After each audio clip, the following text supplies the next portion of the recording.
Plastic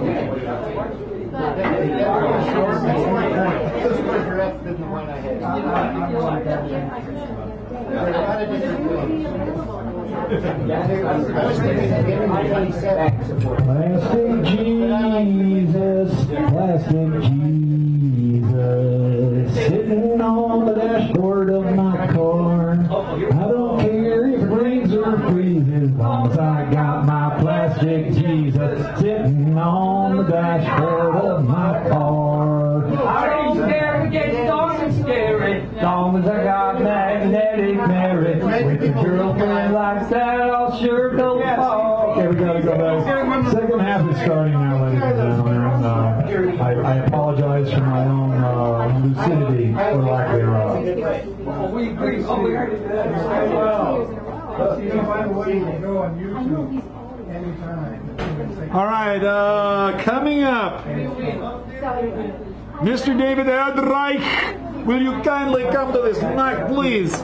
Adjusting things as you need, ladies and gentlemen, taking your zits, plus. Thank you, David, for your patience, kindness, and understanding. It moves me beyond no bounds.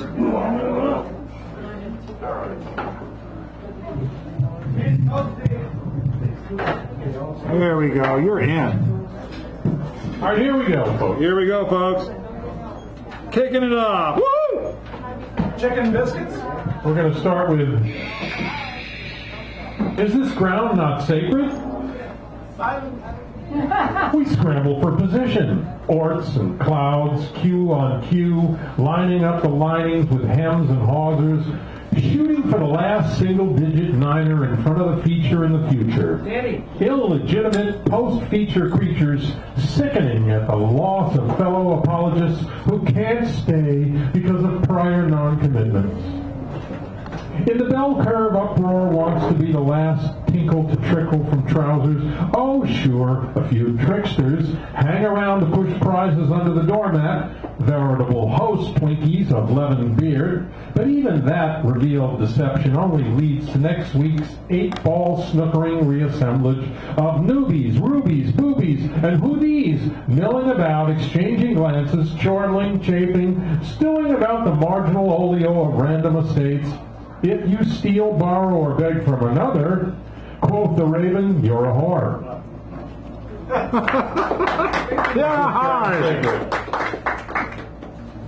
Okay, get ready for this one. I'm ready. Give me some skin. This came after a dream. I woke up, and then I went back to sleep, and the second time I woke up, I was told in my dream I could hear it, but I couldn't see it. Told, shh. And I was listening to this fabulous jazz drum solo, but I was told to shut up. So, yeah. Give me some skin. Composition begins with your own heartbeat, conjuring conjugations to the congregation, pulling the waist of the wasp through the hourglass of time, pick out one pixel with the point of the pickaxe, wield the weld, yell the yield into abundant bundles of musical sheaves, crescendo and gullies, hoots and gallivants. Then listen as the percussionist pincushion surround sound, absorbing the bass drum, stringing out the notes through symbolic gestures, hammering the anvil into the canal, simultaneously covering every surface with fuzz, vibrato, ostinato, gelato, so the belly dancer, I remember this, so the belly dancer can only bend backwards, touch the ground gently with the back of her head, rise in compliance, obedience, cast the net, and stop together in the silent pause before thunderous applause. Ark of the Covenant, Sumati taking your breath away, bringing time to a halt. You got me. One more.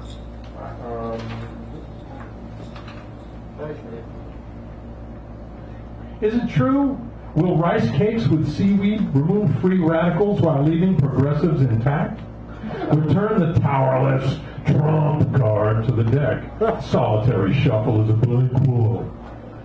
Shuffleboard Hillary out of her pyramid scheme. Remove the caissons from the casinos in case troops need to stop trooping. Fold the craftless air carrier back into its case.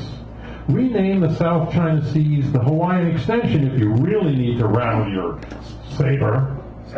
Remove trumpeting Filipino wannabe dictators who imitate American demagogues by promising to kill people. Return to the wholesome holster with a safety catch on. And pass the butter, please.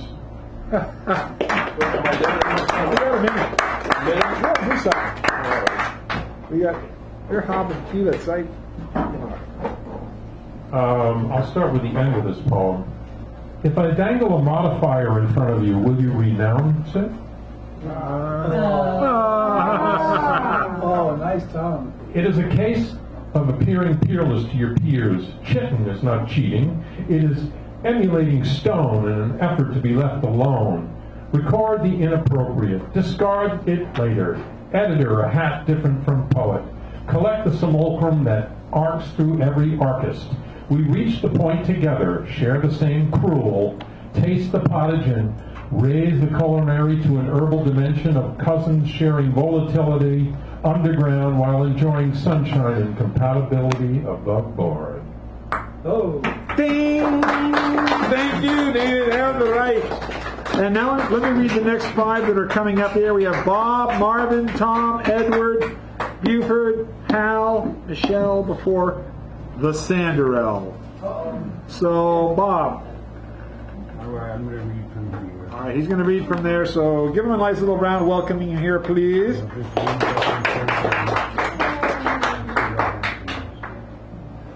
The overall title, actually 2 poems, 3 poems, 4 poems, is Mideast Creatures Dance. The first poem goes, look, all that, the road of God. Who is that, my boyfriend? Will the people say, he's a girl, look at his hair? Will the moon glow with fortnuts gold? Will the avenues be strolled by those who hardly care? Yes and no, maybe, and who knows? Will this all go to hell? Who knows? So it is going. The cloud up on the mountain snows.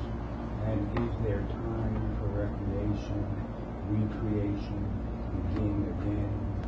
I'll go where heart is friends with soul.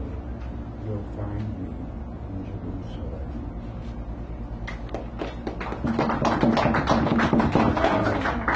That's followed by, oh, donkey. Oh, camel carrying burdens of water under old skies lies in other ways than words mean nothing to them who are so young, whose tongues dream but of children. I am ancient in my ways, my footsteps abide there where the donkey graves. And that's followed by the point of the whole thing. Serpent, a flick of adornment. Surely, certainly, open mouth and flip tongue, it dreams with those dreams of sleepless eyes, dreams that destroy loneliness. With a quick, sharp kiss, cold kiss, the rumor is he does it with a hiss and all the windows close upon this very special kind of death, drawing breath from eyes. The long moon drips light fire when that faith of fell salvation hits the chilly stones all alone. Those empty eyes, those blue lips, surprised by the aching thrill of it. Then I wrote it.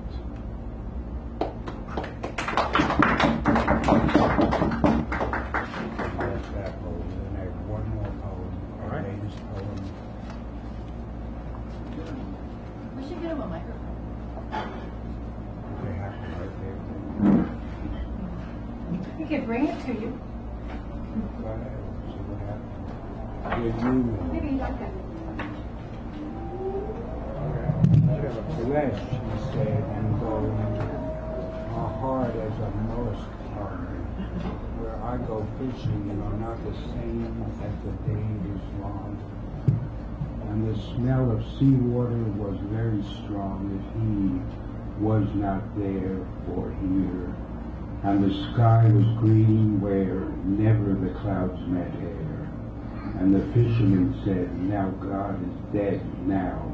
What shall we do about right and wrong? Nicely done. Thank you, Chris. Linda. So is that okay if someone had the microphone to you so we could hear you better? Is that okay? I don't know. Oh, wow. All right, just checking. Yeah, it's beautiful poetry. We need to hear it. Thank you. All right, thank you, Beth. Thank you, Bob. All right, and now Marvin. Marvin, give him around here. And then we got Tom, Edward, Buford, etc. What was Bob's last name? He doesn't write it. Two poems. First one is called Stop at Nothing. The 21st century is very difficult because people keep trying to develop meaningful relationships without any clothes on. Here's my solution. Recently I've been chatting up stoplights. Striking up the first conversation can be difficult. Often it takes a sincerely obnoxious challenged tone to get a light to open up. Try. Caught you sound asleep on your green this morning. Or, hey, your walking white man needs some time in the gym. After that, the stoplight is talking. Stoplights are kinder than you might ever think. They'll always stretch out yellow when it counts. Yeah. Some can sing better than a lascivious speaking nightingale. Stoplight stories tug at my heartstrings. When I'm really tired, I forget to turn flashing red at midnight. Oh, the angst of turning green on an empty town. Just one more thing. If you should pull up to a stoplight that's blue, do a quick U-turn and step on the gas.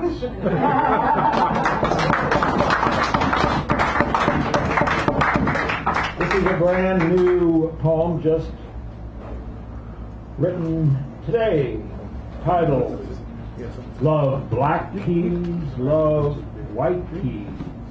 It begins with a quotation from Anna Russell, who was before most of your time, who was a operatic comedian. And the quote is, what does a piano and a banana have in common? Time. The piano has 88 keys, and the banana has 88 calories. Every full moon, swarms of skeleton hands rush to the nearest keyboard to play hot jazz, all Beethoven sonatas in less than an hour. The sweetest vamps, jingles from 1930 radio, Charles Ives codas, Poulenc chatting up the Sphinx. Each note is preceded by a bloodless tap.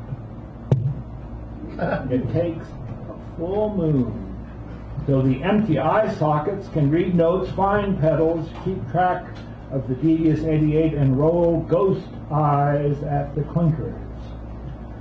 Skeleton hands fondly remember life. That cute piano tutor who was a certified pagan. Keep track of the devious 88 and roll ghost eyes at clinkers. They remember the nudge of C-sharp minor and the loony smiles of rapt listeners. Skeleton hands will play on forever as long as there's an overworked blue and green globe spinning in a noble way, and a moon that gets a kick out of being full, and the big mouth piano's waiting patiently, dying to be played. Thank you. Marvin, thank you. Oh, Holmberg. Give him a round as he's up here. And then we got Edward, Mike Hugh, Buford, Hal, Michelle, Richard, Karen Garrett, and Annie, thank goodness. And then Chris. Hello, Hello, Tom Holmberg. my name is Tom Holbert. I'm happy to be here with you again. And thank you for your Inspiration. inspiration. Thank you. You've got a saxophone out Yeah, how about that? Look at me on saxophone. there. Just in time. Yeah, well, let's see. Okay. Marriage, huh? Yeah. What a subject. I know some women who married assholes. They were wealthy, though. They fucked the girls, then fucked them over. The only way I can describe them is nervous. They smoke cigarettes. I asked one, "How do you put up with that crap?" She looked down her nose at me and she said, "Ha, ha, ha, you idiot. It is not my fault." Well, that takes care of that.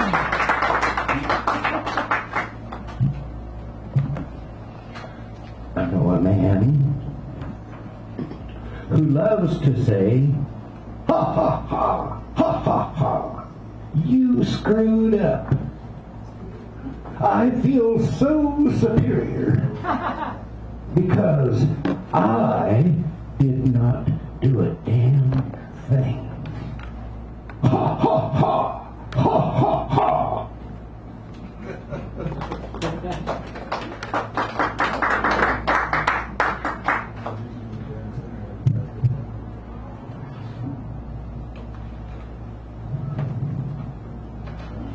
The truth shall set you free. Isn't that wonderful? Let me tell you something. The truth can get you hurt. It pisses off a lot of people pretending to be nice.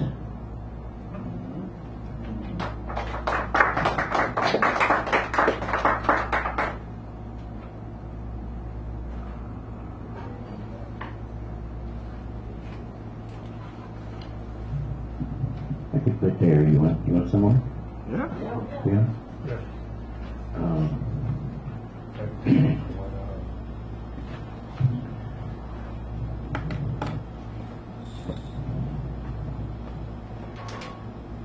The broken heart still beats as surely as the love dove with its murmur in the morning. The stitches and the scar hold it together. The heart stronger than ever. Damn it.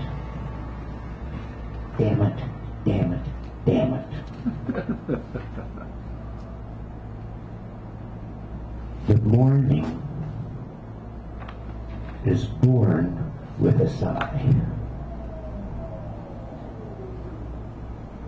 The morning is born with a sigh. The morning of the rising sun in the morning. Yes. So I'll end this with having to go pee interrupts a lot of good conversations. Been there, done that. Yeah, baby. Edward, my cue is coming up now, and then we have Buford, Hal, Michelle, the Sanderell, etc., and so forth and so on. Give this person a round of applause, please. It's coming up here. Come on. Alf Barman.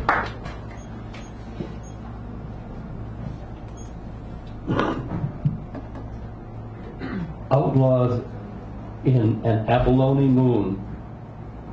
We are all our own little orbits, drifting past, crossing each other today as I write in Pacific Daylight Time on the San Francisco Bay, believing downswings will upswing, hoping for right side ups in next year's words with another voice, seeking an end of the four defeated, of the use and profiting of others as we support the concept of the commons, since we are all outsiders, outlaws in a global village commons, drifting through in milky moonstone orbits under an unfinished abalone moon.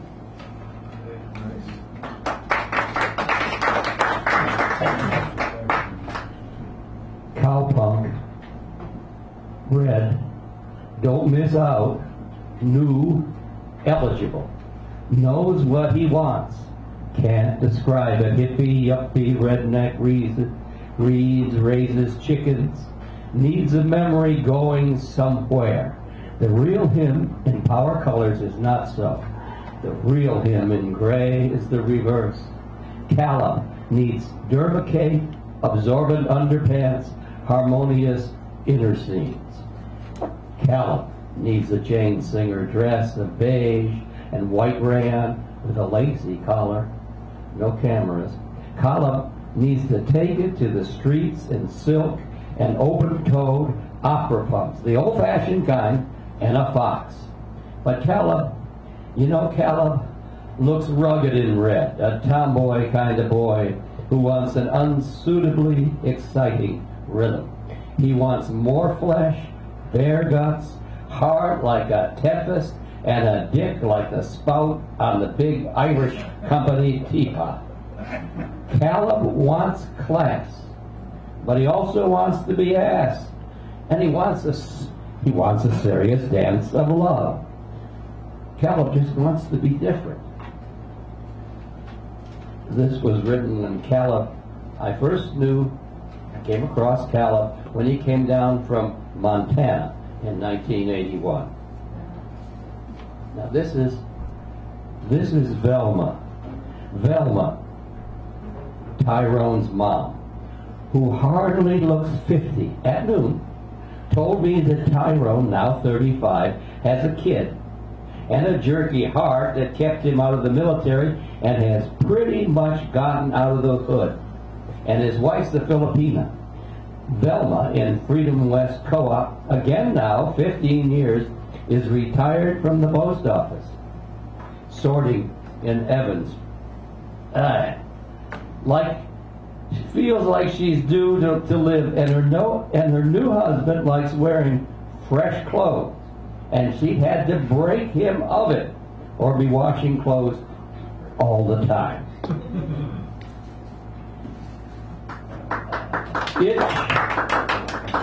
Itch was what was said by my mom, Ruth Taylor Agnes Delahunt Mikey. Itch was not as bad as being designated a pill, a term she didn't use about her kids. Well, at least not as permanent pills, thank you. You don't have to feel you should act on compulsions. That's what itch referred to. When a kid keeps on and on with a thing and it begins to feel and become really annoying. The parent says, cut that out. So the moon-faced little moron, a sibling's term for the vacant creature, tilts its surprised face up into the parent's consciousness and is surprised into awareness. And it stops. And so I'm stopping. Thank you, Ed. Those are my two. Some of those famous people. All right. Buford is next. Come on up, Buford. Wonderful stuff. Give him a round as he comes up here. Sure I got you. Yeah, you're good.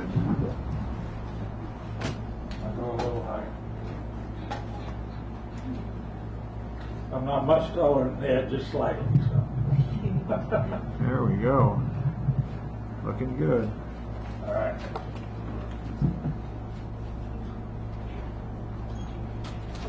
(1959). My grandfather and I attended all 77 baseball games of the Mobile, Alabama Bears 57 years ago when I was 9. He had to finagle with my parents in order for me to stay out until 1 a.m. at times because baseball goes until it finishes. If there were a doubleheader, he'd buy me a hot dog in between games, and I would happily consume the meaty delight as I do now before every San Francisco Giants game I go to, which is almost all of them. I didn't make it today because I had to work, but anyway, that's beside the point.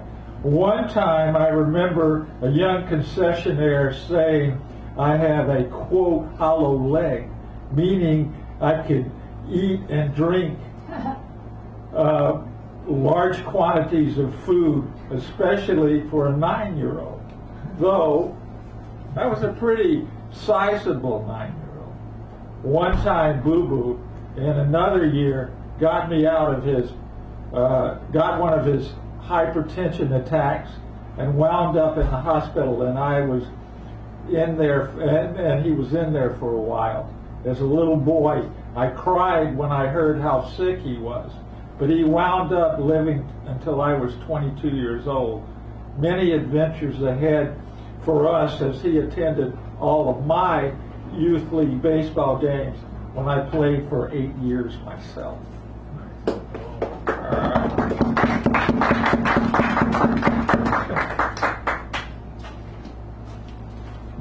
All right. How much time do I have? You got about a little, just under 3. Oh, okay. Yeah, so you're good. Great. I was going to do one about my marriage, but it was so sad I don't want to do it. You want to hear it? Yeah, wait, now that you mentioned it. Okay, yeah, see, I really wanted to. It's not here, where? Yeah, really, why My hold father, back? my late sister, and my ex. My father, Earl, liked my ex.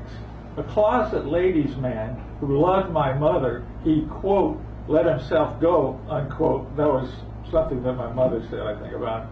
Got fatter when he got older and lost many of his teeth, just kind of like me. But he seemed to also love my ex as I once did. When they got together, Karen was amused by him, seemed to like him too, except when I started working for him 20 years after I left home to go to Atlanta and San Francisco, following my now late sister and my still living ex-brother-in-law, Jim. I worked with Daddy and my younger brother, Mike, for a few months before Karen and I went back to Northern California. Daddy liked Jim too, but overprotected his kids. I don't know exactly what I'm getting at, except that I miss all of them. By the way, Jim gave me a temporary place to live in his apartment back in 2004, enabling me to finish my double master's degree. Daddy and Carol, who didn't like my ex, are gone. My ex, as far as I know, lives in upstate New York with her current husband, a guy named Bernie, who succeeded me. See, that was good. All right, Hal Robbins. Hal Robbins. So microphone, please. There he goes, Mr. Hal Robbins. I wasn't here last week, so the theme is marriage, right? Yes, why marriage, why bother? Well, it's Marriage, why bother? Well, it's a concept. The Owl and the Pussycat by Edward Lear. The owl and the pussycat went to sea in a beautiful pea-green boat.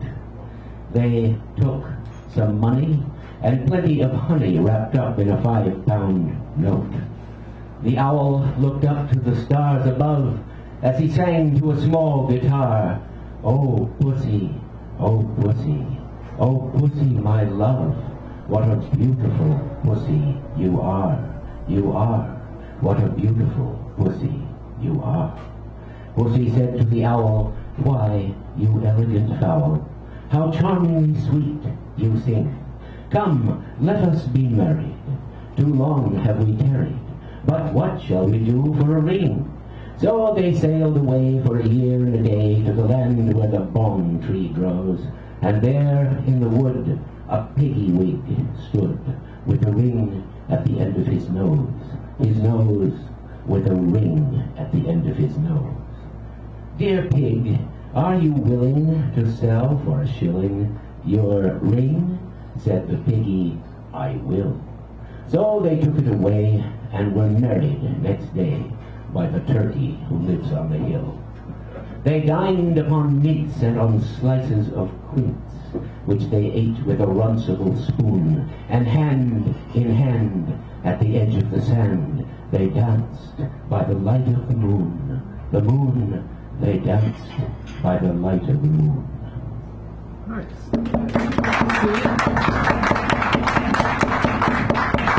I'll try to get this one in.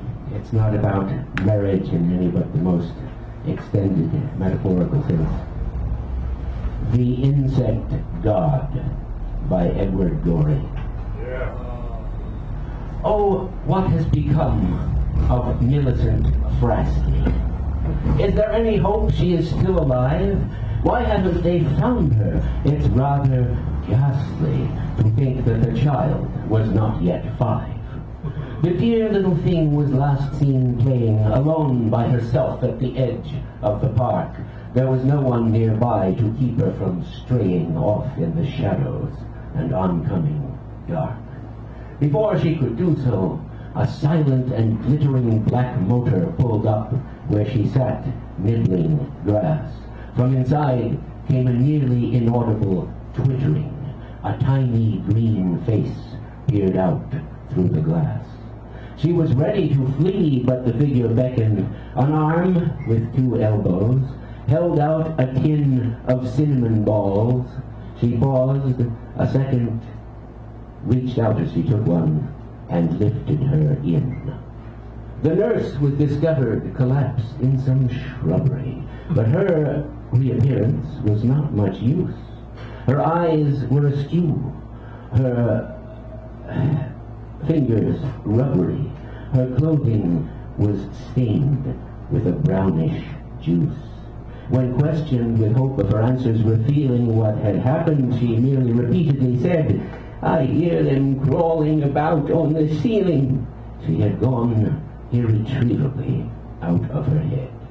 Oh, feelings of horror, resentment, and pity for things that so seldom turn out for the best.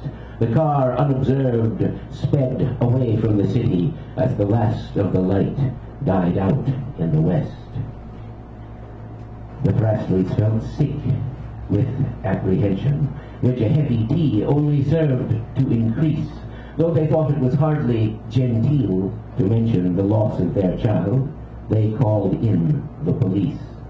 Through unvisited hamlets the car went creeping, with headlamps unlit and the curtains drawn. Those natives who happened not to be sleeping heard it pass and lay awake until dawn. The police, with their flashlights and notebooks, descended on the haunts of the underworld, looking for clues.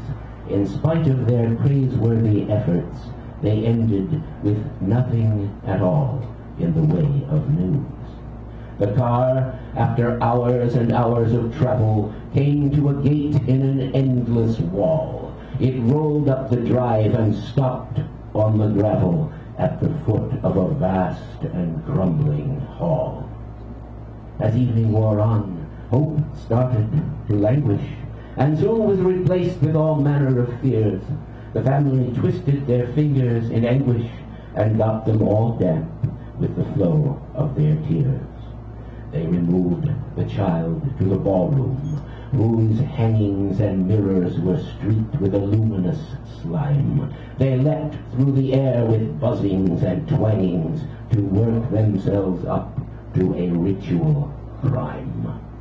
They stunned her and stripped off her garments, and lastly they stuffed her inside a kind of pod.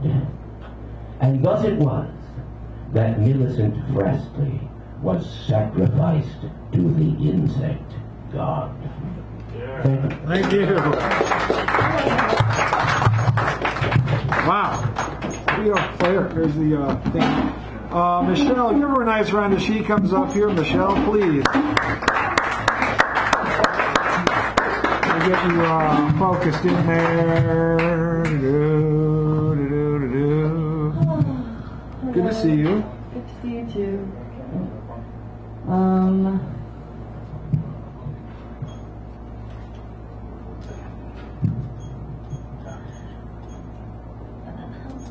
Just kidding. There's a big purple suitcase watching me from the corner of my room. It won't fit in my closet, so it has a 12-story view of the city instead.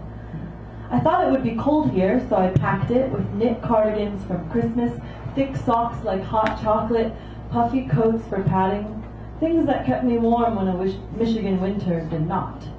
But it's not that cold here. Here's the type of cool that you can get rid of with a mantra. You don't need a shiver if you don't want to shiver. Mom says, wear socks, that'll keep you warm. Well, Mom just moved to Connecticut.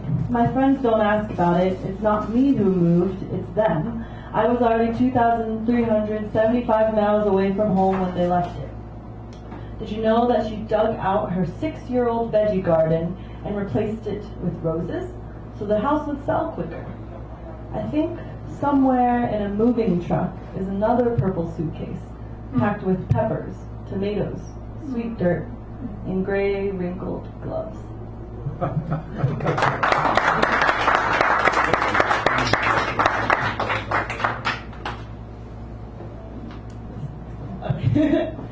Roll me in olive oil, spread me on a slice of rosemary bread, and see if I tremble.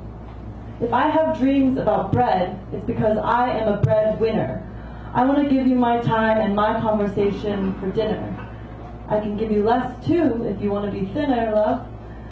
If you want to slice off your kindness, shake off your empathy, and leave crumbs for me, I'll pick them up. I want more of that. I'm starving for it. That didn't make sense. Well, you know, it's a poem. It doesn't it's an expression. It's good. Okay. When was the last time someone told you how much they think about you? I don't mean I miss you. I don't mean I love you. I mean 45 minutes. I thought about you for 45 minutes at work today. On the train, a person tells me how many hours of sleep he got. Not much. It took me 4 hours to get those numbers done. I need a coffee or I think I'll fall asleep while standing. They joke about the number of half hours they spend hypnotized by CNN, Reddit, and mystery novels. They remind me how little time they do have. I'm sorry, I'm sorry, I'm sorry, darling, next time. But I think you'll find that if you tell me when and where and how long you think about me, I'll tell you back. I thought about you the entire plane ride because I couldn't get out of my head how disabling it was when you looked me in the eye and smiled, and time slipped. Thank you. Thank you, Michelle. All right, and now we have our, yes, good. Our mini feature of the evening, the Sanderell, with an assist by the Erdreich. Is that? Am I correct in that? That's correct. All right, great. Thank you so much. And he's getting his device devised. Oh, and it's failing.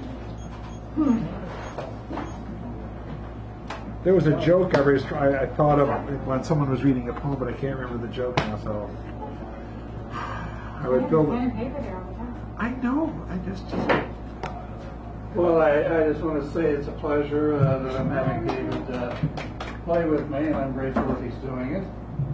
And I'm grateful for the challenge. Yes. well, we know the Sanderel. Well, I'm going to start with a new one, and then I'm going to read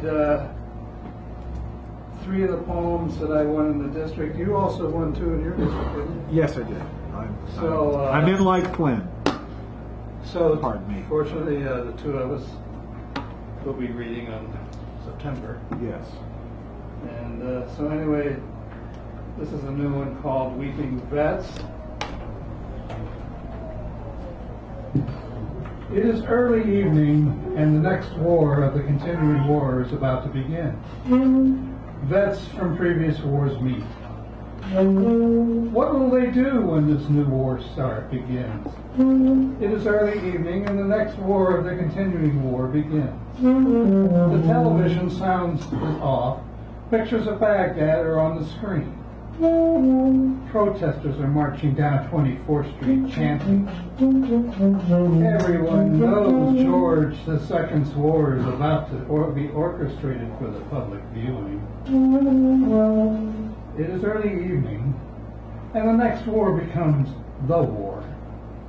The television suddenly becomes alive. Bombs bursting through buildings. People. Filled with destruction, but for those who play video games, who knows what they think, as well as the tech heads who help bring and design smart bombs. It is early evening, and the war continues with bombs bursting in air. The voices on 24th Street erupt, and veterans know what is about to befall humanity. They lose an empire, and the following days, with millions marching across the empire, told everyone that they can take the protest, when in short, go fuck yourselves, because George II told us so. Shut up and go shopping. And we did. While the night of the new war, the veterans wept. All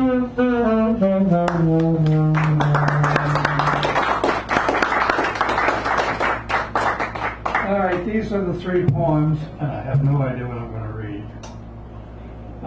So I'm going to give it to you in the order they were written. Thank you.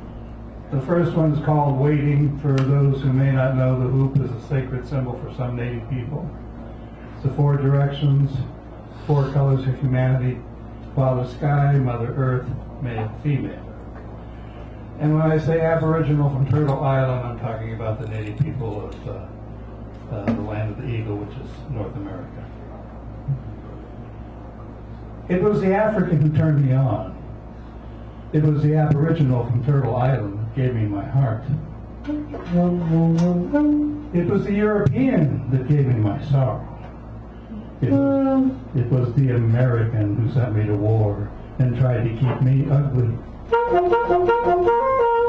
It was the Vietnamese that gave me forgiveness. May I forgive myself? Come back to the hoop. The elders are still waiting. And the second one is called Crying Wind.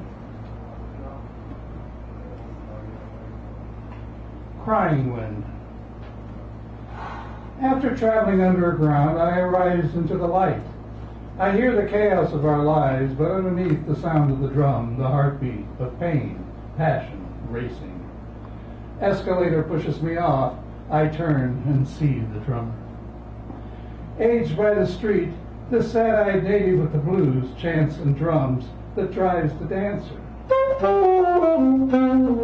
This Aboriginal dancer dances from past memory, drowned in alcohol, fueled by fury, This dance is his protection.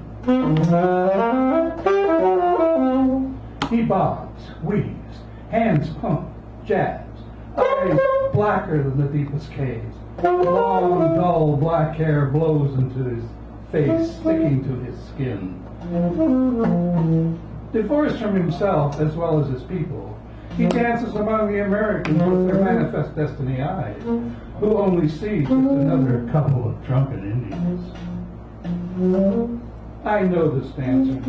He would pick a fight so he could feel something, anything, even if it was filled with hurt. His name was Crying Wind, and this is how he lived. I will truly never know all the things that drove him to this, but I do know this man was robbed. There is a story where one character complains about all the drunk Indians. The other answers that maybe he ought to be glad they're all drunk.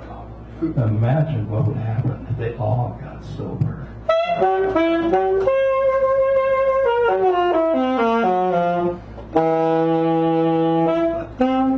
And I so long for that day.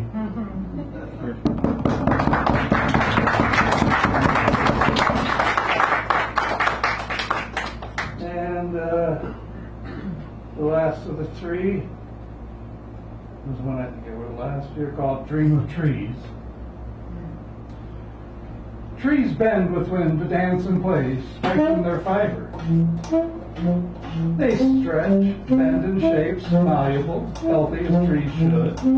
They put on a show for those who see, mostly each other.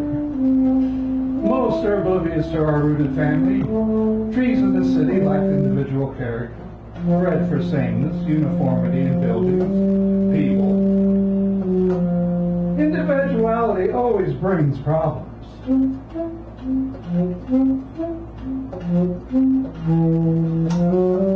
Trees in the country, you know the wild ones, have their individuality. These trees, if put somewhere else, are recognizable, but as their city cousins, remain footed, one-footed, rounded. During the night of dream time, trees twist themselves free of soil. Roots become tiny feet, allowing walk, dance. They travel in dreams to raise the alarm. Trees tell us that they're too important for slaughter, fiber, paper, houses. You can no longer abuse. As they walk and dance, they drop their seeds and fertilize to grow new forest around our disk of life. This is our last chance. Trees will continue to hold the soil, take in our carbon, and give you breath. Yield fruit, but abused by the two-legged must cease. Fail to listen, and you will remain breathless, wondering why the earth slips away beneath your feet, and no longer fruit to be eaten. As I awoke, I am unclear. Was this my dream, or the dream of trees?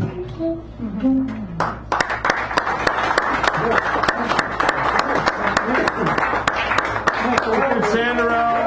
Thanks, everybody. And tell us. The Sanderell will be one of my features. I have a show on September 10th. Next week I will bring posters for you. Dan did it a couple of years ago. I'm going to get Claire Sue to do it next year. And we have a lot of fun. Chris Chandler will be there this year. And what I have them do is I have all poets read to improvised music with very little preparation so that it's fresh. So September 10th, Avanova. You can look it up online in a day or two, and I'll bring posters next week. All right. Thank you. Thank you. Posters coming, information. And now Karen, Melander, Magoon, before Garrett, then Annie, and Drift. Did you want to do something? Okay, just check it. And then we got Chris. So I just heard this is. I get here when people are drinking, but it's nice to be back. Bravo. I have two Bravo. months, Here. 2 months in Portland with my daughter and a 12-year-old son. This is his summer vacation. So, and then I spent all day with my brother-in-law, who's 94, broke his ankle, is at the Veterans Hospital, and he is such a trooper. He's just great, so I'm glad I'm here. Anyway, so it's marriage today, huh? Yeah. Okay, so I was kind of looking back at, not really bitterness, but looking back at my little life that was not my beautiful husband who died. That was the light and love of my life, but the earlier husband, who was the father of my children, and he had certain things that were laudable and others, but anyway. So this is, I'm going to start with a tiny little song where it goes, people sing and drink and love and praise the Lord for skies above, but somewhere in the scheme of things, there's always room for one who sings. So people talk and laugh and smile and take the time to dream a while, and in their dreams of many things, a tiny song takes wings. Okay, that's supposed to make you all feel Okay, so here, it's so easy to live when you're young and you're free. It's so easy to live nearly perfectly. There's future to spend and an endless supply. People to hurt with a casual goodbye. Decades of vows unweaving at will, and children who never know why, and children who can't say goodbye. But as you grow older, the casual things somehow remain part of your dreams. The one who went out left his step on the stair, his smile in your heart, his kiss on your hair. The one who departed left chapters untold, and songs still unsung, and tales to unfold. Somewhere he sits in his neverland world, where the future is limitless, dreams still unfurled, buffeted, torn, waving rags in the sun, seeing promises still in the vows once undone. And the children can hear his step on the stair, see the light that he left and his kiss on your hair. But the worlds are all turning in circles of space, where clusters of souls are placed face to face to reach for each other in levels of time that never transcend. A turning away becomes an embrace, beginnings are bound in delicate lace, and the angels descend on their gossamer wings with the soul of love and the song of grace.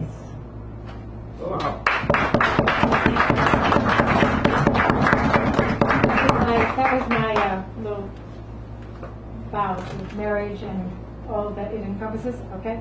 All right. This is I wrote some time ago, Eve 2 Intermezzo. I think I've done little bits of this.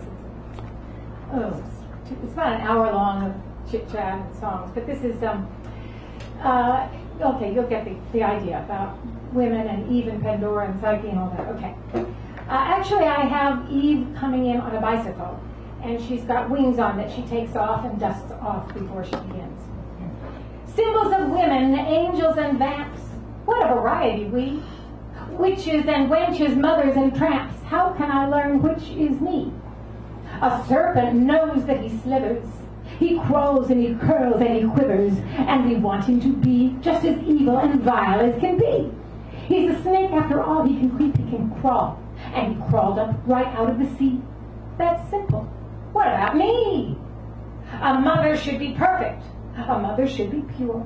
A mother should be capable of all that moms endure.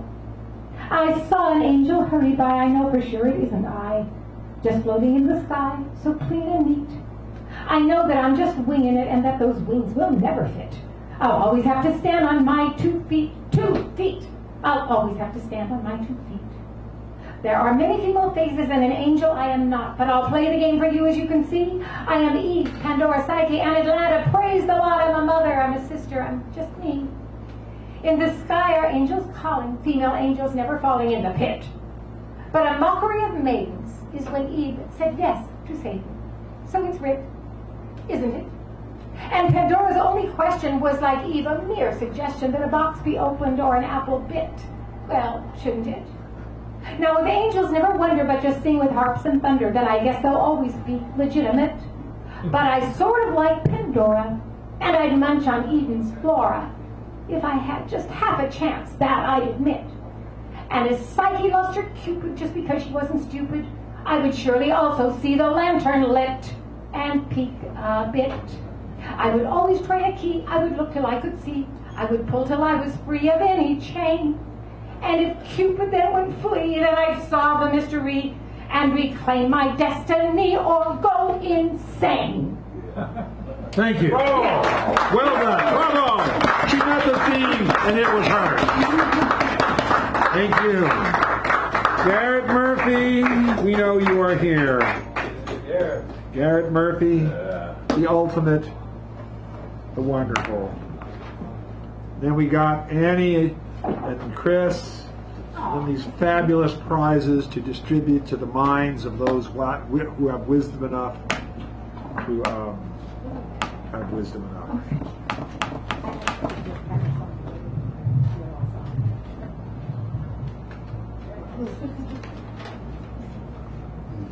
The secret prerequisite for passing the law enforcement academy. Yay. Congratulations to all your recruits. With the passage of our secret requirement, you have officially fulfilled all the tests for being able to call yourselves officers of the law.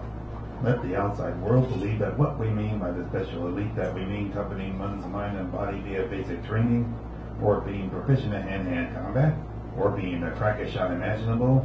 It is really none of those things, nor is it familiarity with police jargon or military jargon, or how well you can handle our numerous types of armament, or even knowing your badge or serial number. The most uncanny and savvy among you managed to figure it out. It happens to be how well you can tell a tall tale, one that moves our allies in court and politics to believe you when you can tell how the target reached for your gun, or tried to assault you, or tried to threaten you and others, and you can now tell a most compelling story using a specially bred imagination. That rookies of what really makes a good law enforcer. You have passed with flying colors, and I am very proud of all of you. But just keep this in mind, officers. Real colors do not fly as gloriously as the ones you have just passed with. Darren Murphy, reading one of my favorites of his. Thank you so much. Annie. And then we have our clincher, closer, super duper bulldozer, last word, etc. person. And thank you, Annie. Let me just adjust the. Oh, you know how to do everything. Not really. Wow. Okay, this is. Wasn't planning on reading tonight, but this is tentatively called. If I can get my thing to open up again. Wasteland. Okay. We can't trust the air we breathe. We have to live in boxes with purifying machines. I hope you have the best ionizing filter. You don't know what the hell is in that water. Everyone's a chemist, and the earth is reaping what we've sown. All the people who like to live more naturally and do their part to live by the leave things better than before you came motto get pushed to the wayside for those who seek to reap money off cheap entertainment and their blood money from backing corporations who sell poison to whoever who will buy, all the while delivering it to you with a smile. Thank you, Annie. Very brave of you. And now, Chris, coming up here, the clincher, closer, super duper bulldog, the last word, the man of the moment. And then we'll take care of these wonderful prizes designed, like I like to say, with your mind in mind. That's not my line. I didn't make that one. Mind in mind. Yeah, I didn't make that one. Yeah. It's mine. All right, this was to set the mood for the marriage. So here we go. All right. I'm tired of telling my story while your heart is not listening to my beat. I'm tired of leaving and not arriving. I'm tired of being the gentleman, only to be treated like a prostitute. But instead of opening my legs, I open my wallet. I'm tired of opening my soul only for you to carve your name in it, like it's some church tower you climb to leave a mark on and then never come back. I'm tired of waking up in the morning and not knowing your name, but yet needing the feeling of you next to me. It is more important to be happy with yourself or to be happy with someone else. It's not like you can't find a match on Tinder and swipe right. I'm just tired. Are you tired? I'm tired. It's a long day today. All right. I wouldn't dare to say how many decades of marriage are sitting in this room, or how many buckets of tears I could put on this floor, or how many legal fees people have paid. I don't know. But I do know I was married at one point, and my therapist, he did something back then. He said, like, take a recorder and record your voice, and kind of like help yourself cope with what's going on in your life. So I did that for about 2 years, and today I found an old recording of mine, and I transcribed it onto a piece of paper. So this is what I was rambling about, 2-3 years ago. This is my year.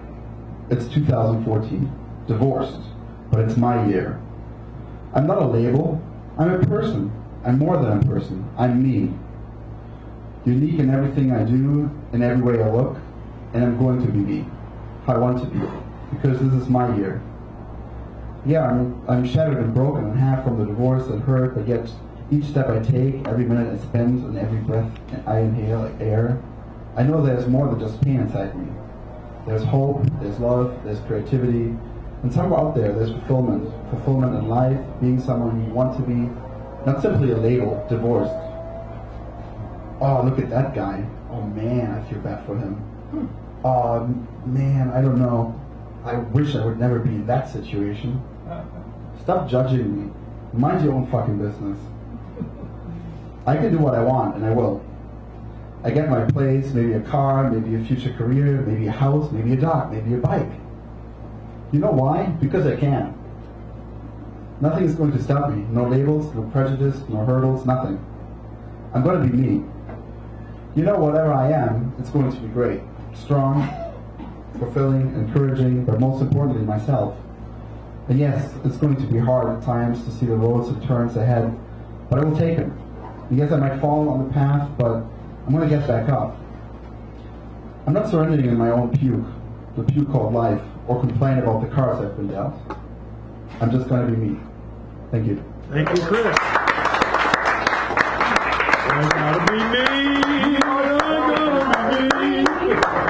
Thank you. All right, so we're going to take care of these fabulous prizes. We have a couple editions. We have the My First Christmas doll here. Yeah. This is a portable shaving kit with a 3-part razor that's assembled and has a razor head in it. I got that yeah, it's real. It's the real thing. I got it as at a Christmas party where they were exchanging gifts and 3 poetry issues, and then this Rebecca Farivar, a great book. The poems are usually short, but they're punchy. And then, of course, you can choose the next week's theme, be the keynote, last word, mini feature, and you can take one of these things because they're here. The calendar is the most recent edition. So, would you kindly just cut the deck, please, so that people will know that I had it.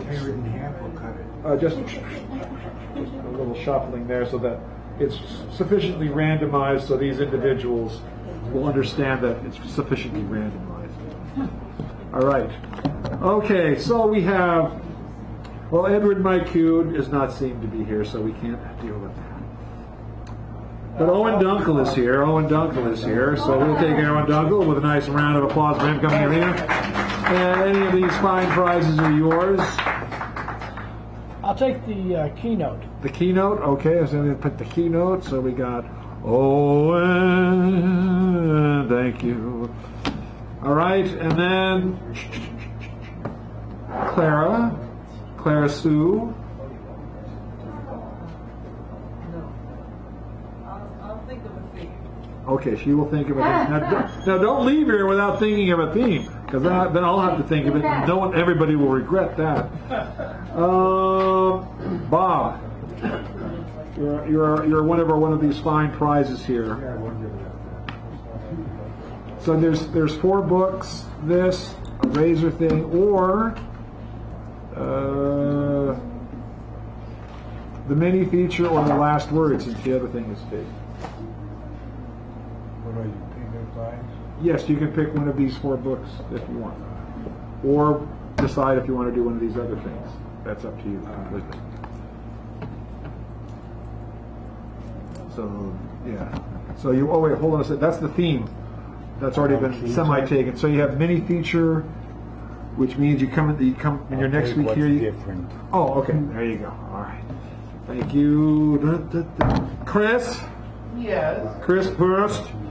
Kommen Sie hier bitte. Nehmen Sie, was du willst.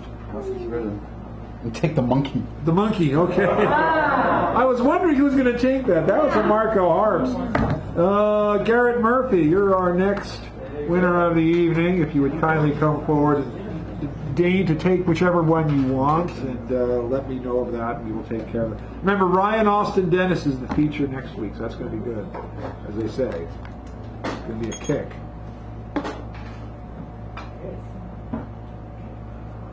Clara, I have a list of themes that you could pick from if you wanted.